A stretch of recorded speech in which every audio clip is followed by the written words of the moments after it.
神奇联盟神秘圣地天都，这里是只有联盟的高层人物才能有资格进入其中。在这荣耀辉煌的圣地中国，充满了神圣的气息，也正是副盟主以及盟主的所在之地。当然，除了盟主和副盟主之外，在这个地方还有其他高层人物身份的代表，只不过他们的身份有些特殊。此时，高耸入云的一座巨大的雄伟金银色神殿矗立在云端之上，金碧银碧辉煌，琉璃瓦在阳光下闪耀着温暖的光芒。神殿的周围由洁白的云雾缭绕，在神殿的门前有几只巨大的铜狮，他们在石柱旁守护着神奇联盟的尊严。门前还有几尊神像，他们是神奇联盟的守护神，时刻守护着整个天都。在这座神殿的上空有一个高高的祭坛，上面摆放着各种各样的物品以及高层人物献上的一些祭品。神殿内部其中已经汇聚了10几位高层人物的代表，他们穿着华丽又奢华更具有身份的战袍，散发出恐怖气息。他们身上没有天位神力波动，唯有那玄妙高深的道法之气。他们正是神奇联盟的9大副盟主以及9大神祭司，都是联盟中高层人物，都拥有着天都赐予的神秘力量。此刻他们坐在神殿的座位上，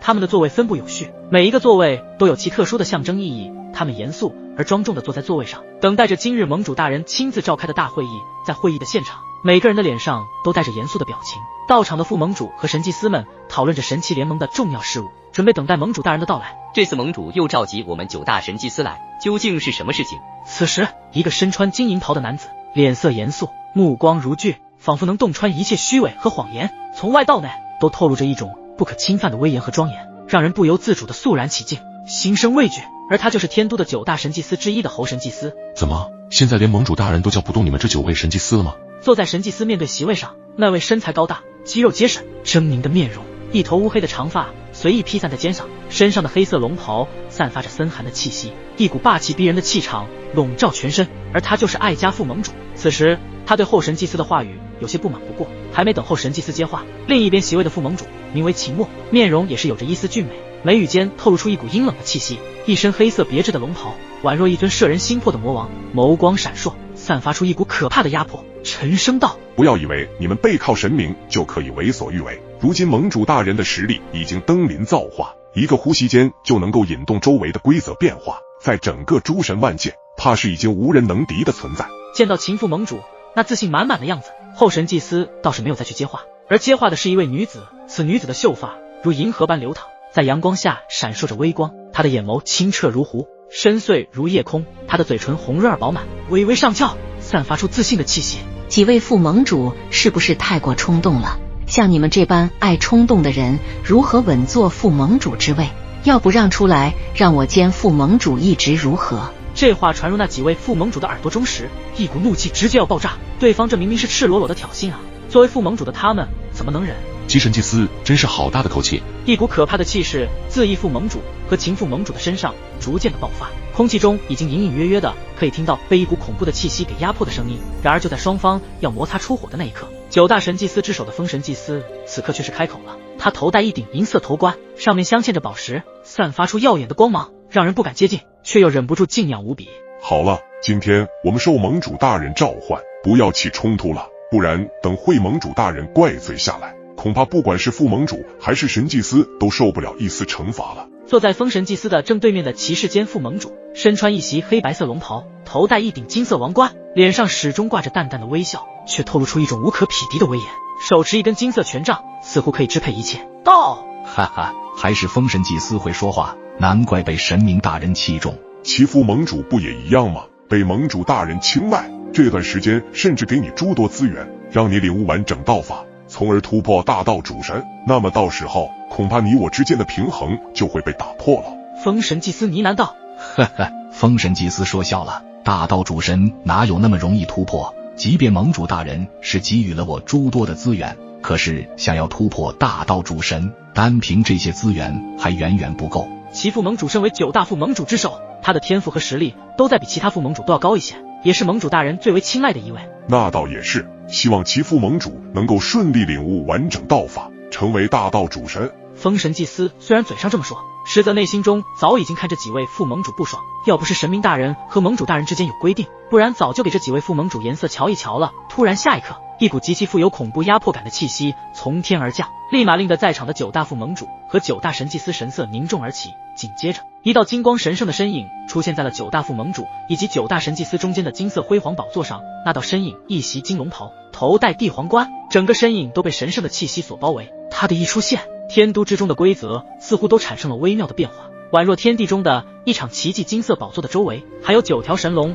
盘旋在宝座上方，它们原本只是装饰，但随着这道身影的出现，竟是活了过来。龙鳞闪耀着金色的光芒，龙眼中更是透着凌厉无尽的睿智光芒，恢宏的气势让所有神灵都望而生畏，恭迎盟主大人，恭迎盟主大人。9大副盟主以及9大神祭司等高层人物皆是异口同声对着这道身影拱手恭敬道，因为眼前出现的人就是神器联盟的最高权力者。当然在神器联盟中，除了盟主大人，还有那位天都之上的最高支配者，同时也是9大神祭司口中的神明大人盟主。淡淡的扫了一眼众高层人物，待得片刻之后，盟主才缓缓地发出一道威严凛然的声音。封神祭司，天域那边加入了我的造化之法后，应该已经彻底的复原了吧？感受到盟主大人所释放出来的恐怖气息，现场的气氛立马变得无比安静。封神祭司对着盟主恭敬地回答道：回盟主大人，已经彻底的修复了。好，回去后代我也感谢一下他，要不是他出手，恐怕天域也不会那么快修复完整。而盟主大人口中所说的他，便是那位天都之上的神明。盟主大人放心，我们会传达到神明大人口中的。封神祭司说道。好，那今日召集你们过来，便是与你们商议一下，接下来我们神器联盟要彻底的统一诸神万界。盟主的声音无比的响亮，传入在场的9大神祭司和9大副盟主的耳朵中。一听到这样的消息，他们自然是非常的激动与开心，特别是9大副盟主这边，立马高声呼喊起来。哈哈哈！这一刻我们终于等到了，如今我们盟主大人已经登临造化，我看与我们神器联盟一直对抗的神元宫和丹神塔，这下有什么底蕴可以抗衡？盟主大人略微出手，引动造化规则，恐怕那些大道主神的道法怕都是会瞬间被分解。这几位副盟主兴致起来，当初在盟主还没突破造化之境时，他们也无法出手叫嚣神元宫和丹神塔，而如今已经是今非昔比，而且只要灭了这2大在神州的超神巨擘势力，他们神器联盟也将会彻底的成为诸神万界的超级巨无霸，主宰万界。好，既然盟主大人已经有了这野心，我们也义不容辞，一定前去剿灭他们，让神元宫和丹神塔彻底的从神州之地中消失。9大神祭司纷纷高举着自己的手臂，每一道声音都是无比的洪亮。既然如此，那么剿灭神元宫和丹神塔的事情就此吩咐下去，但在此之前，我们还要去做一件事情。盟主的神色竟是显得有些神秘起来，9大副盟主和9大神祭司他们的脸上倒是显得有些诧异，不过他们也已经猜到是什么事情，如果所料不错的话，应该就是那件事情了。大计划提前进行了，你们现在前往无量神界和万寿神界，之前的诱饵的是时候上钩了。盟主淡淡的说道，而且这一次更是不能失败，只准成功，不然一旦大计划的速度变缓，那么想要再次推动大计划，相对而言会难上很多事。盟主大人放心，计划将会一切顺利。9大副盟主和9大神祭司异口同声道，似乎对于这件事情也是势在必得，一切都在掌控之中。好，现在就准备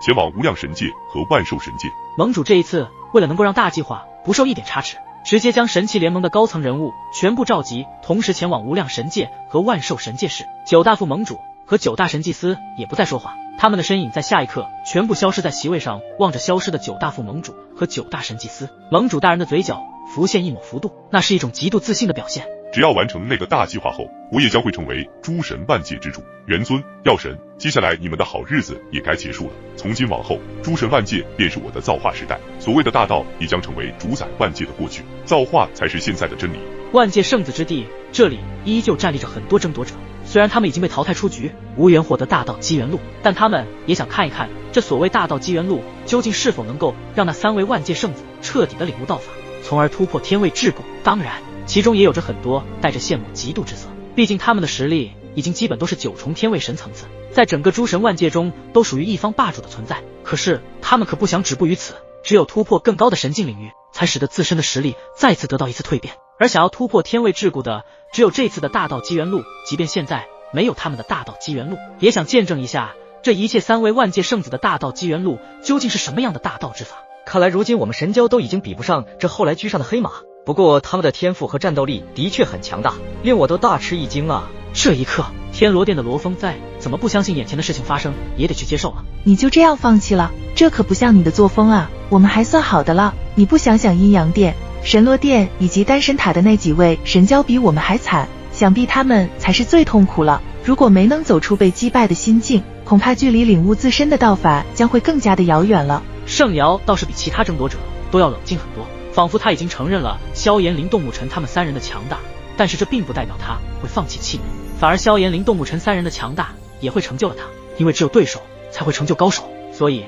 他只要坚定这一句话，就能够走得更远更强的新高度。在两位神交的对话间，丹神塔的那几位师兄也是非常的期待萧炎他们能够顺利领悟自己的完整大道。一旦成功的话，那么他们丹神塔的底蕴可就增强了1倍。不只要知道大道主神的含金量可谓是非常之高，而且在整个诸神万界中，大道主神也就寥寥无几。就算自身领悟到道法，也就是半道神领域，但半道神与大道主神之间的差距可不是一星半点，可是巨大无比的差距。一旦大道主神诞生，那就是意味着诸神万界中又会出现一道新的超神巨擘势力的恐怖底蕴。